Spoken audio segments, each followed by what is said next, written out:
नमस्कार दोस्तों, स्वागत है आपका फिर से एक बार मेरे YouTube channel supreme classy by Sudhir में। जो हम एक क्लासेस कर रहे हैं, ये दिल्ली पुलिस कांस्टेबल के लिए कर रहे हैं। जो प्रीवियस ईयर के अंदर इंपॉर्टेंट क्वेश्चन आए हुए हैं, उनको कर रहे हैं। सीधा एग्जाम के अंदर क्वेश्चन यहाँ से आ जाते हैं। देखो, आज का हमारा पहला क्वेश्चन है, नीचे दिए गए कथनों में से कौन सा सही है। यहाँ पे याद रखना आपको, क्या पूछा गया है, यहाँ पे सही पूछा गया है या फिर गलत पूछा गया है। इस चीज का आपने ध्यान रखना है, सही और गलत के बारे में। यहाँ पूछा गया अपने पीछे सही कौन सा है। देखो, भारत के उपराष्ट्रपति राज्यसभा के पदेन अध्यक्ष होते हैं, या फिर भारत के महान्यायवादी राज्यसभा के पदेन अध्यक्ष होते हैं, या भारत के राष्ट्रपति राज्यसभा के पदेन सभापति होते हैं, या फिर जो फोर्थ ऑप्शन अपने पास, भारत के प्रधानमंत्री राज्यसभा के पदेन सभापति होते हैं। देखो, हमने किसकी बात की, बार हर एक ऑप्शन के अंदर राज्यसभा है। क्या बोला मैंने, हर एक ऑप्शन के अंदर राज्यसभा है। राज्यसभा की बात कर रखी है। और राज्यसभा का पदेन कौन होता है, वो होता है जी अपना उपराष्ट्रपति।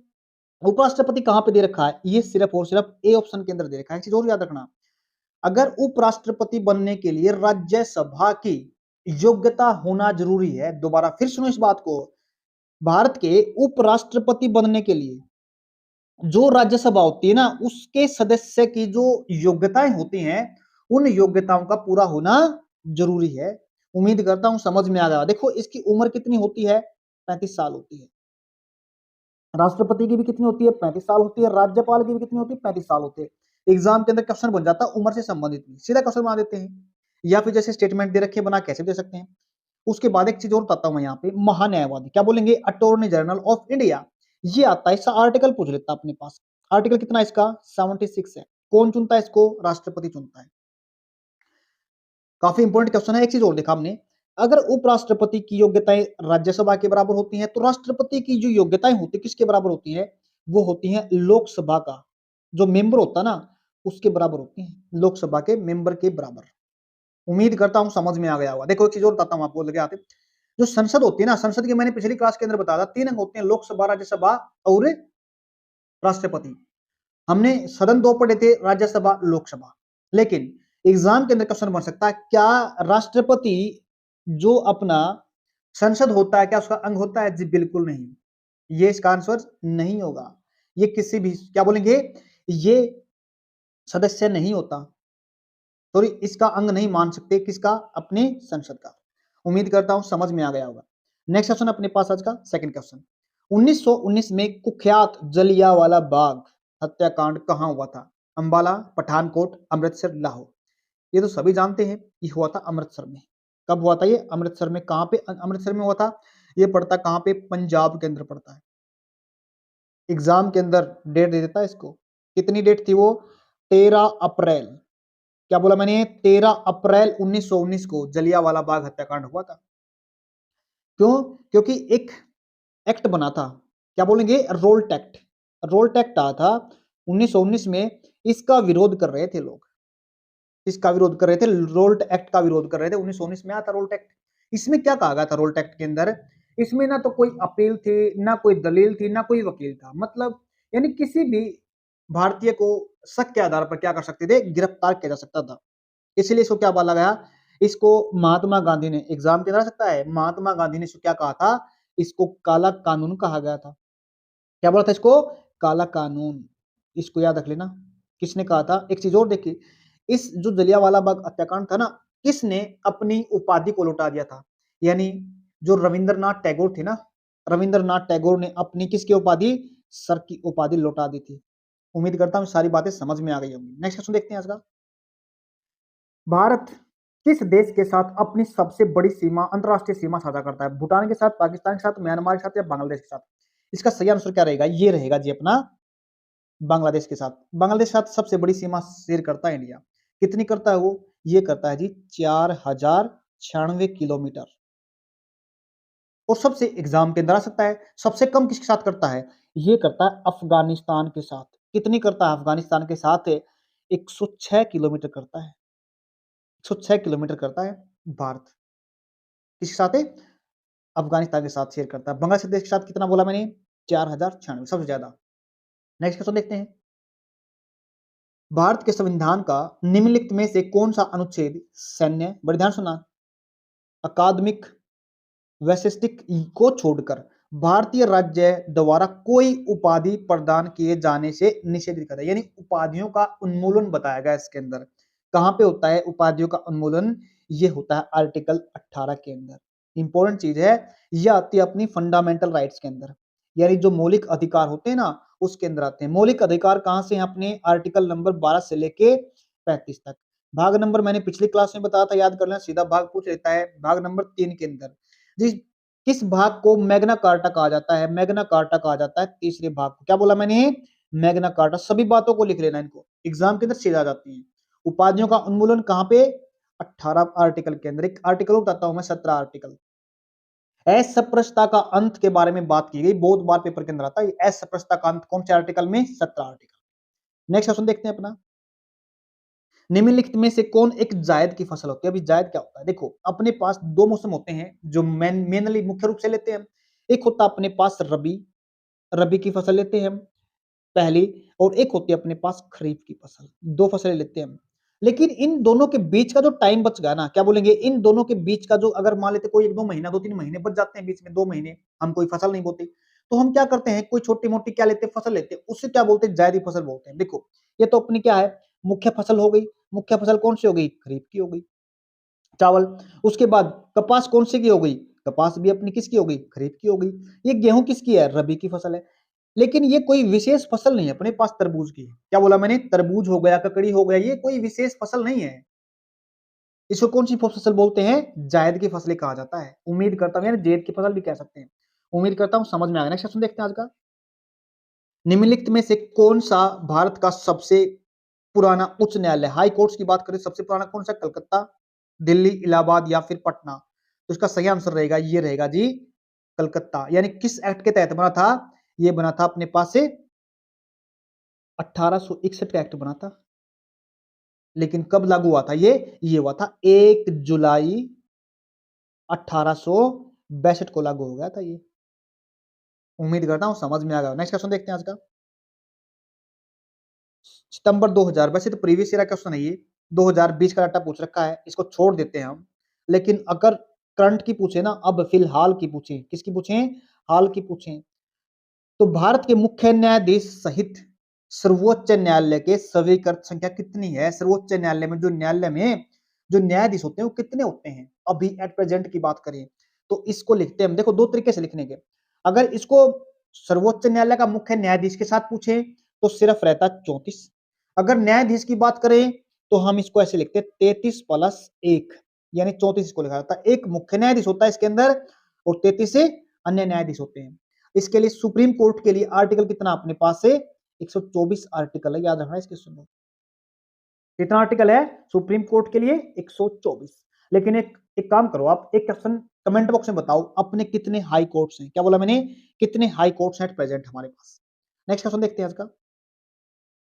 मार्च 1930 को महात्मा गांधी ने नमक यात्रा शुरू की। कहां से? नमक यात्रा दंड शुरू की थी ना, कहां से करी थी? वो दांडी तक गए थे। क्या बोलेंगे? दांडी तक गए थे, जिसमें नमक कानून को तोड़ दिया, जो अंग्रेजों का एकाधिकार था नमक पे, उसको तोड़ दिया था और एक आंदोलन चला दिया था वहां से। तो कहां से किया था महात्मा गांधी ने 1930 की नमक यात्रा? ये करी थी चंपारण से? बिल्कुल नहीं, क्योंकि चंपारण तो बिहार डिस्ट्रिक्ट में पड़ता है। ये की थी कहां से? साबरमती आश्रम से। साबरमती कहां पड़ता है? ये साबरमती पड़ता है जी आपका गुजरात के अंदर। क्या बोलेंगे? गुजरात भी ऑप्शन हो सकता है इसका, या फिर गुजरात के अंदर अहमदाबाद। क्या बोलेंगे? अहमदाबाद के अंदर भी हो सकता है। अहमदाबाद के अंदर साबरमती आश्रम से शुरू किया था। उम्मीद करता हूं समझ में आ गया होगा। लेकिन कितने दिन थे? लगभग कितने दिनों तक?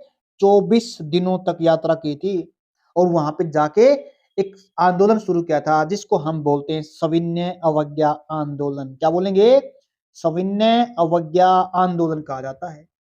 उम्मीद करता हूं सारी की सारी बातें आप समझ में आ गई होगी। 1930 की बात करते हैं, कहां से शुरू किया था? साबरमती आश्रम से। और कहां तक? दांडी तक चले गए थे। कहां तक चले गए थे? दांडी तक चले गए थे। नेक्स्ट क्वेश्चन देखते हैं अपना। रबी फसलों की कटाई आमतौर पे कब होती है? जब देखो रबी की फसल कब बो जाती है? ये बो जाती है आपकी ठंड के अंदर, यानी नवंबर दिसंबर भी हो जाता है। अब तो नवंबर दिसंबर हो जाता है, अक्टूबर नवंबर भी दे देता है एग्जाम के अंदर क्वेश्चन। लेकिन बोई तो अक्टूबर नवंबर जाती है, लेकिन काटी कहां पे जाती है? सितंबर अक्टूबर बिल्कुल भी नहीं है, जुलाई अगस्त बिल्कुल भी नहीं है, जनवरी फरवरी बिल्कुल भी नहीं है। तो क्या बना इसका? इसका सही ऑप्शन रहेगा मार्च अप्रैल में कटाई होती है और लगभग अक्टूबर या नवंबर में इनकी बुआई हो जाती है। उम्मीद करता हूं समझ में आ गया। नेक्स्ट क्वेश्चन अपना आज का, निम्नलिखित में से किस राज्य में विधानसभा क्षेत्रों की संख्या सबसे, विधानसभा की क्षेत्र सबसे ज्यादा कहां पे है? सबसे ज्यादा बात करते हैं हमें उत्तर प्रदेश है, बिहार, राजस्थान या फिर पश्चिम बंगाल, सबसे ज्यादा आता है ये अपने पास उत्तर प्रदेश। क्या बोलेंगे? सबसे ज्यादा कहां पे? उत्तर प्रदेश के अंदर। कितनी है विधानसभा की सीटें? ये हैं 403 सीटें हैं। उम्मीद करता हूं समझ में आएगा। और यहाँ पे अगर एक वर्ड और आता है विधानसभा, एक आता है विधान परिषद, क्वेश्चन ले रखा मैंने इसका भी। विधान परिषद की लगभग कितनी हो सकती है? यहाँ पे लगभग 100 संख्या हो सकती है विधान परिषद की। एक और चीज बताता हूं आपको, जो ये विधान परिषद है, क्या बोलेंगे? विधान परिषद, जैसे अपने पास लोकसभा होती है, एक राज्यसभा होती है। इसको तो हम राज्य में तुलना कर सकते हैं इसकी लोकसभा के साथ, और इसको ले सकते हैं, विधान परिषद को ले सकते हैं हमें राज्यसभा के साथ। राज्यसभा की जितनी पावर मान सकते हैं इसके अंदर। कितनी है एट प्रेजेंट हमारे पास विधान परिषद इंडिया के अंदर? कितनी है? 6 विधान परिषद हैं। चलो एक बार नोट कर लो कॉपी के अंदर, मैं बताता हूं। उत्तर प्रदेश,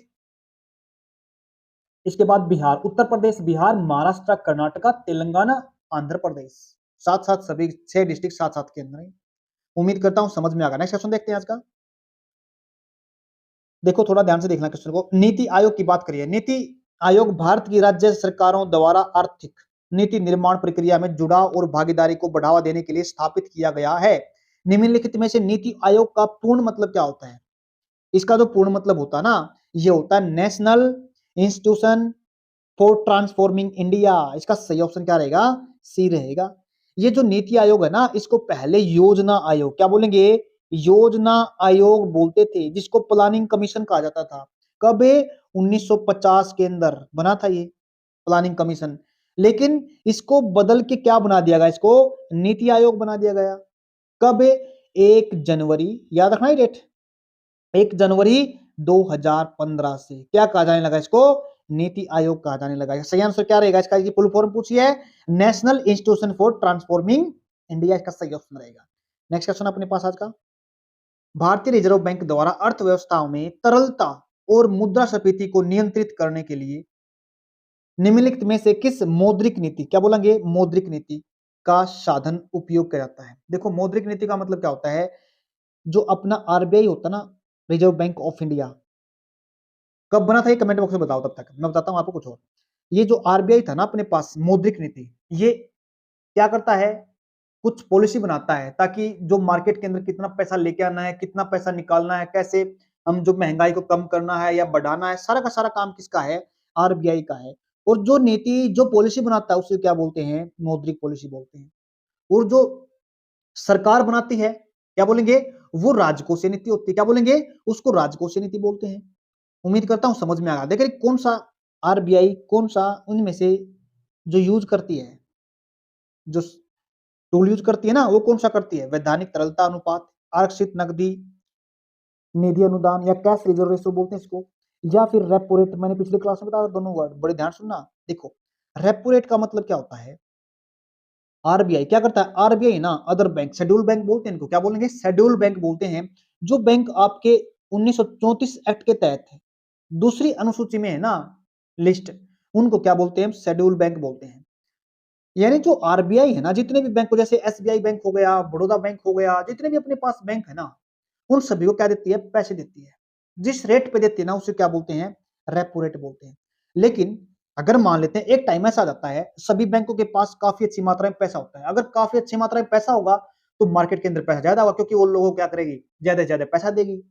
अगर ज्यादा पैसा लोगों को देगी तो इसका मतलब मार्केट के अंदर पैसा होगा, लोगों के पास पैसा होगा, इसका मतलब उसमें महंगाई बढ़ने का चांस बढ़ जाता है।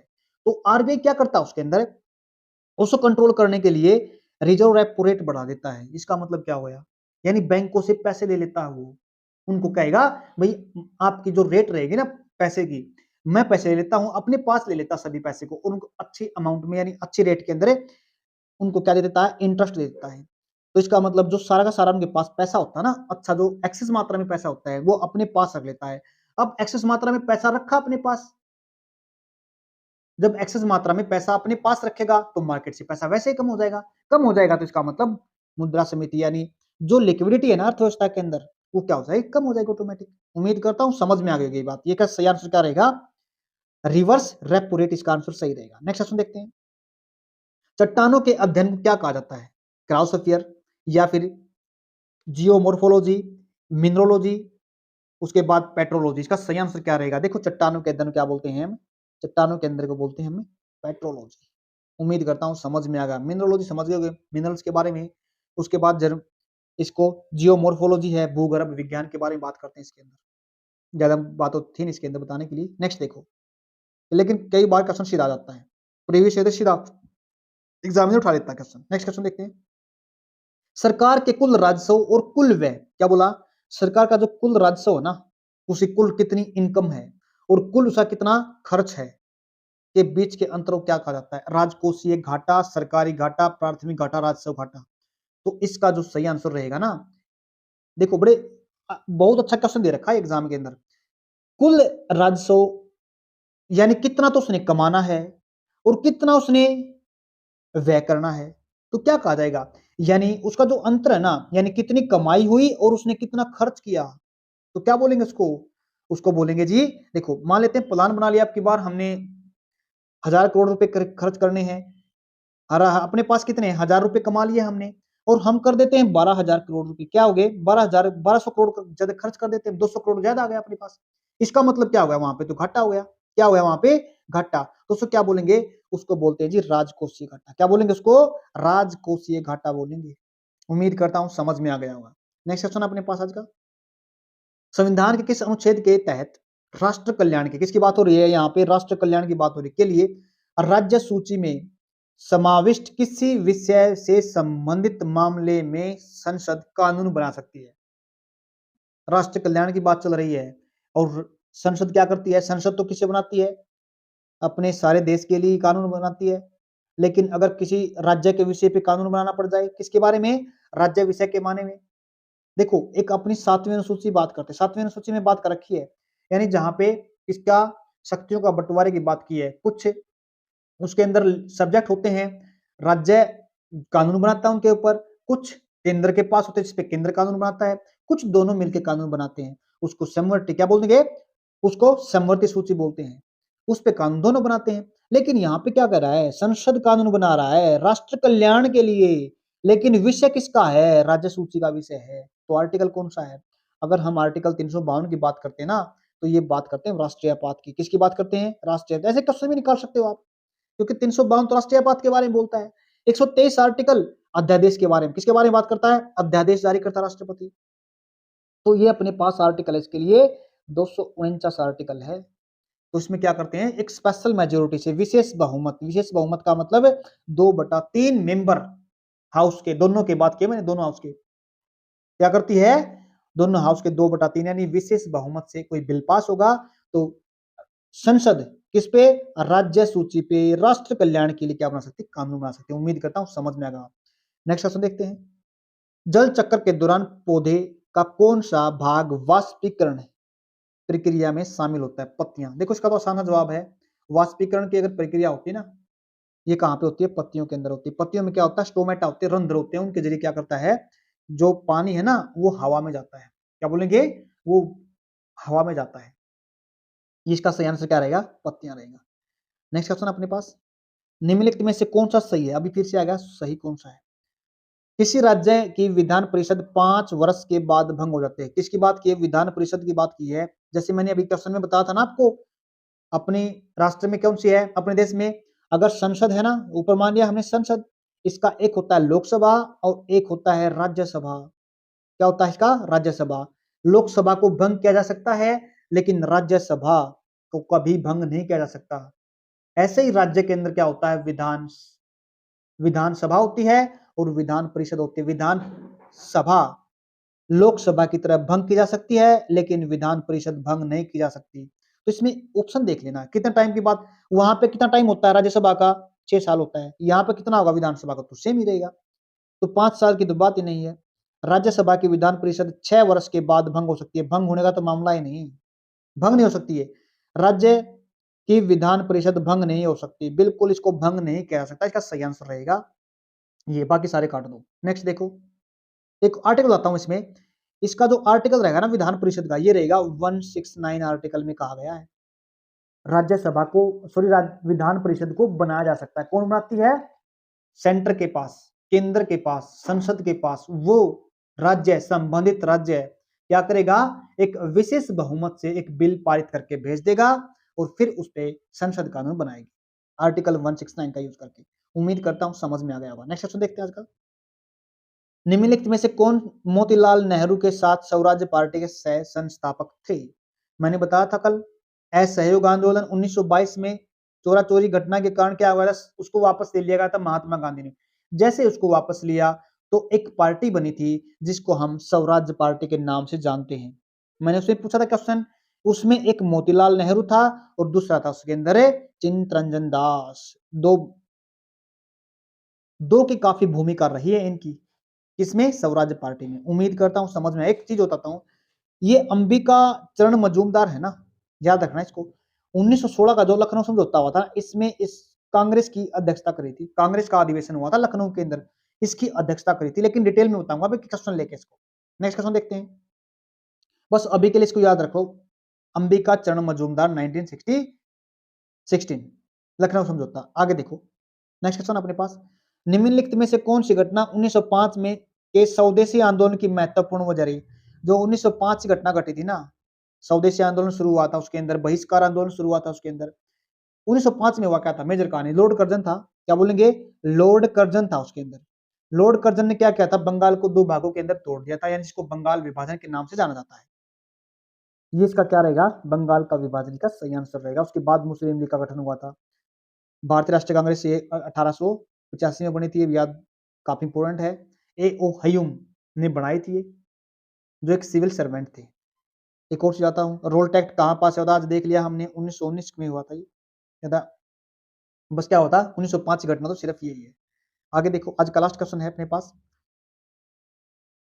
खालिस्तान वातावरण की सापेक्ष आर्द्रता किसकी बात करी है? ह्यूमिडिटी की बात करी है। आर्द्रता किसे मापते हैं? बैरोमीटर के अंदर तो किसको मापते हैं? दबाव को मापते हैं बैरोमीटर के अंदर तो, यानी किसको मापते हैं? जो अपना वायुमंडलीय दाब होता है। एनीमोमीटर हवा की गति को मापता है। इसका जो सही आंसर रहेगा ना, ये रहेगा अपने पास हाईग्रोमीटर। क्या रहेगा? हाईग्रोमीटर इसका सही आंसर रहेगा। उम्मीद करता हूं आज की क्लास आपको अच्छी लगी। अगर क्लास अच्छी लगी तो लाइक शेयर सब्सक्राइब जरूर करना। आज के लिए इतना ही, धन्यवाद।